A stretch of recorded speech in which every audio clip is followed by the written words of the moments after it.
I'm here with Alex from WiForia. Alex, tell us a bit about WiForia. Where's the name from? What does the company do? So the name comes from a mixture of Wi-Fi and Euphoria.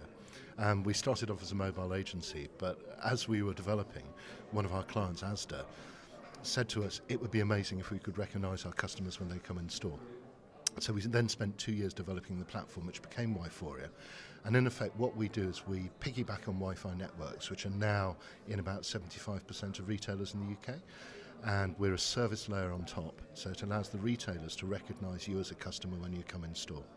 So if you think about your experience when you come into a retailer, the first thing you do these days, especially if you're as young as you are, is you need Wi-Fi. Wi-Fi is oxygen.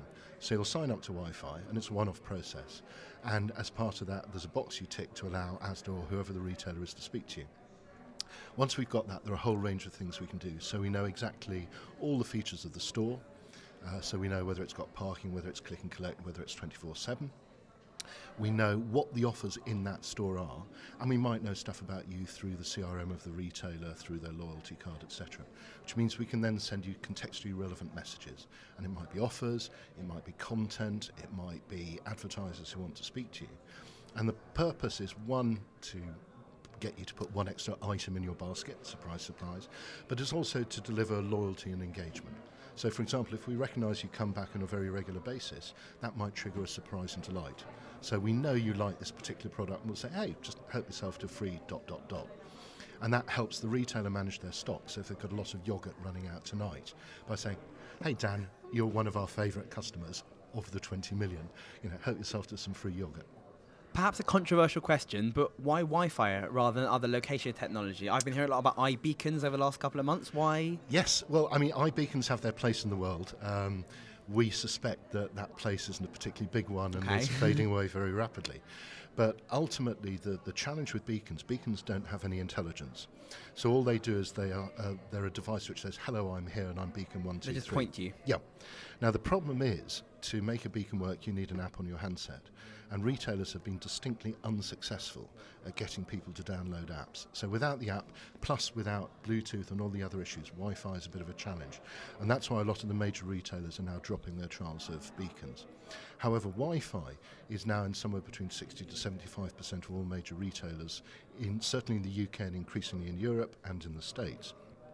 And Wi-Fi is there not so much for the public, but to allow the retailer's own systems to communicate to head office.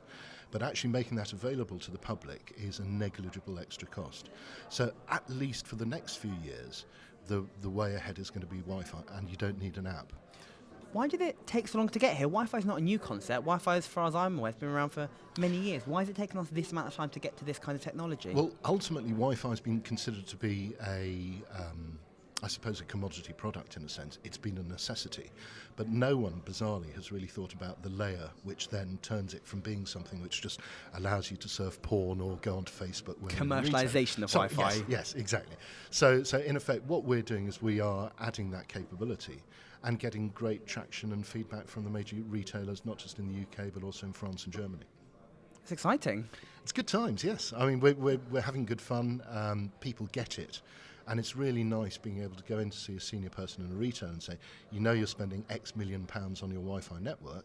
Well, we can actually deliver a return on investment in a very short period of time, plus deliver you engagement, loyalty, and more sales. So you've mentioned Europe, you've mentioned the States. What are the next steps for you guys? Where are you driving forward for 12, 18, 24 months? So for the next year, it is just consolidating our position in the UK. We've got one very big retailer in France due to launch a trial with us in the next couple of months. Exciting. Then Germany and Spain.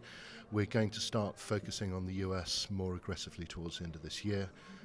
We were lucky to participate in a major retail show in January over there and seem to get a lot of positive feedback.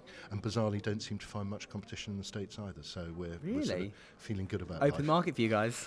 Not quite open market. We've got to fight, obviously. And because what we're talking about is something new, it's very difficult to know who the owner of what we do is within a retailer, because it's a mixture of the CIO, the head of marketing, the head of digital, the head of omnichannel, head of loyalty. So you still have to sort of go around. One around departments to who you need to talk to. Absolutely, yeah. Who should I talk to next? It's fascinating because you guys are using what we could perceive as an old technology for a new purpose. Absolutely. So if I can ask, over the next 3-5 years, what do you think the next steps are in terms of media, whether it be retail media, Wi-Fi media? Where do you think when we meet again in 2020, you say, Dan, I told you this was going to happen. What is your prediction? So, I mean, I think my view is communications with customers are going to be in a much more personal and contextually relevant way. So it's much more one-to-one. And Wi-Fi and online deliver that. The problem is that physical retailers have had a fundamental problem compared to online players, because online players with cookies, we know everything about you. But in physical, we're leveling the playing field. And if, for whatever reason, we've screwed up, and there's every chance we might have, and we've got the wrong technology and Wi-Fi isn't it, ultimately our platform is technology independent.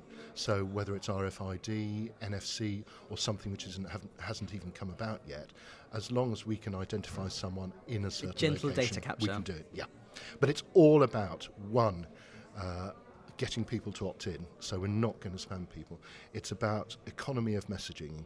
So we will only communicate with you twice when you're a retailer. We're not going to spam you to death as you go down every aisle. And it's all about being contextually relevant. Because, I think it's highly unlikely if we sent you a message as you go into Tesco saying, hey, are you interested in tampons? You're probably going to be sort of, one, perturbed, two, you're a likely bit bemused, to... I suspect. Yes, exactly. So it's all about delivering contextually relevant messages. It sounds cool. We'll keep an eye out for it. And how are you enjoying the festival? Festival's great, met some great people. It helps being in such a fantastic location with great weather. Surprise, surprise. But no, I couldn't... Who was on the hit list? Who was the person you want to go and talk to, and have you found them yet? So, I mean, for us, it's been mainly brands, because with the best will in the world, brands often drive what the agencies do. And certainly the brands I've been speaking to get it. And it's, the usual sort of consumer goods suspects, and they seem to like what we're saying. So Good to very hear. happy. Alex, thank you for joining us. Really appreciate it. Thanks.